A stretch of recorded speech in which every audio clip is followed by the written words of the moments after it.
va appeler Stas, qui va nous présenter son travail de production. Là, c'est le Père Noël, en fait, il est à la retraite. Donc il y a une petite pancarte en disant « Pour une retraite bien méritée, une petite pièce s'il vous plaît ». Et là, il parle et il dit « En même temps, je savais très bien que travaillant qu'un seul jour dans l'année m'apporterait des soucis ». Alors le deuxième, là, c'est les seniors et les nouvelles technologies. Donc là, il y a le petit-fils qui s'écrie « Ouah mamie, ça a l'air trop génial, à quoi tu joues ?» Elle dit à tricotage 3D et je bats le record. Donc là c'est un vieux rocker, donc c'est le festival des vieilles chariotes. Et donc là, il y a une voix off qui le présente et qui dit pour la 50e année consécutive au festival et pour notre plus grand plaisir, Billy Rock, souvenez-vous de son premier tube, Est-ce que tu couches bébé ?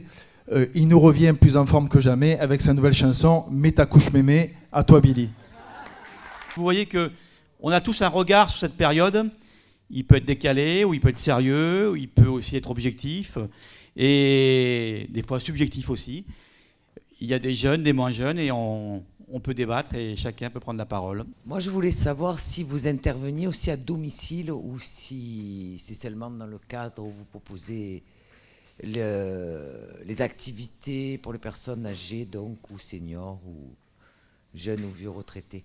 Donc, dans le cadre des parcours d'éducation thérapeutique, effectivement, on peut intervenir à domicile. On peut faire intervenir la diététicienne à domicile, une infirmière, mais uniquement dans le cadre de séances d'éducation individuelle. Donc, pour vous donner un exemple,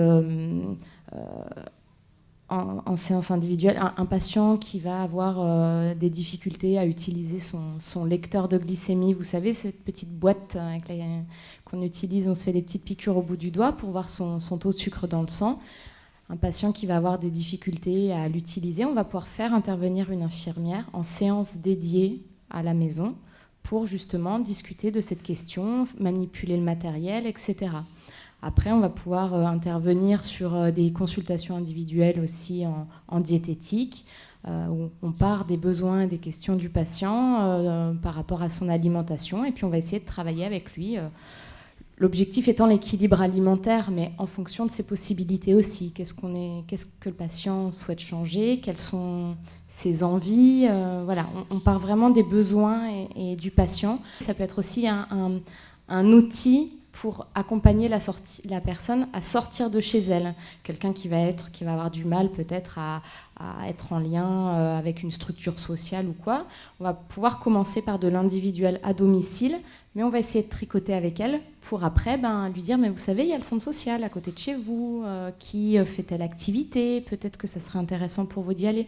Enfin, on va aussi utiliser cette individualité pour amener au groupe si la personne le souhaite. Voilà. C'était une question pour Gérard et Nicole.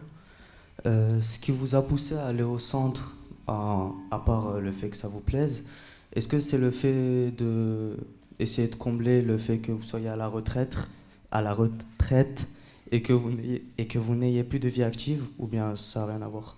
Il y avait une amicale des locataires, mais je ne savais pas ce qu'ils faisaient, je ne savais pas à quoi ça aboutissait, etc.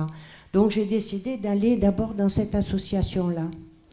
Bon, et puis il se trouve que tous ceux qui y étaient sont partis, donc je me suis retrouvée avec deux autres personnes à la tête de cette association. Il a fallu tout apprendre.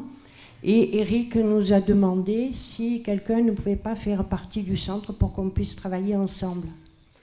Et c'est pour ça que je suis rentrée au centre. Alors le centre, je le connaissais déjà, puisque mes enfants y sont allés, pas l'actuel, mais l'association du tout début, dans les années 70. Tu vois, donc ça fait très très longtemps. Et là, j'y suis retournée. Pourquoi ? J'ai dit, je ne vais pas venir comme ça une réunion par mois et puis ne rien savoir. Donc, à quoi je pourrais être utile ? Et c'est parti. Et tu sais, quand tu mets le doigt quelque part, on te prend tout le bras. Bon, moi, comme tu le sais, et je vais vous le dire, je suis allé au centre pour une raison économique. Puisqu'à l'époque, il y avait l'activité restaurant du cœur, j'en ai bénéficié et de là, je suis resté au centre. Maintenant, ce qui m'a poussé, c'est que moi-même, ça, je peux en sourire, que quand j'ai pris ma retraite, le monde était toujours là, et comme ça ne suffisait pas, je me peux rajouter de bénévolat, une pièce de bénévolat qui en fait m'a comblé. Il y a un tas de progrès dans notre société, et c'est vrai, et il y a des trucs bien. Mais seulement, il y a aussi des trucs qui sont très graves. C'est qu'il y a de plus en plus de gens seuls. Moi, je trouve le gros problème de notre société, c'est qu'on n'arrive pas à faire des choses ensemble. On est chacun souvent dans son coin, on est égoïste et tout. Et ça, je trouve ça très, très, très, très grave. Et ça s'aggrave, j'ai l'impression. Rester seul, c'est souvent triste, mais il y a aussi des espaces de vie sociale sur les territoires. Hein. Il y a des associations, il y a des centres sociaux, il y a des clubs, il y a des cercles, il y a des réseaux d'amis. Donc voilà, il y a de la vie aussi. Alors moi, j'ai un coup de gueule contre ces gens qui disent qu'ils sont à la retraite, donc ils ont plein de temps, et pourtant ils sont les premiers devant les centres commerciaux, devant la Sécu, devant la Poste. Voilà, il y a des gens en activité qui doivent se dépêcher pour aller au boulot, et vous avez un pan de retraités qui sont là depuis 1 heure, qui poireautent devant 1 heure. Et il ne faut surtout pas leur passer devant parce qu'ils ont beaucoup de temps à dépenser. Voilà. Est-ce qu'à l'âge des seniors, on a peur de la mort? Alors, qui veut répondre à ça? En fait, c'est à tous les âges qu'on a peur de la mort, tu comprends?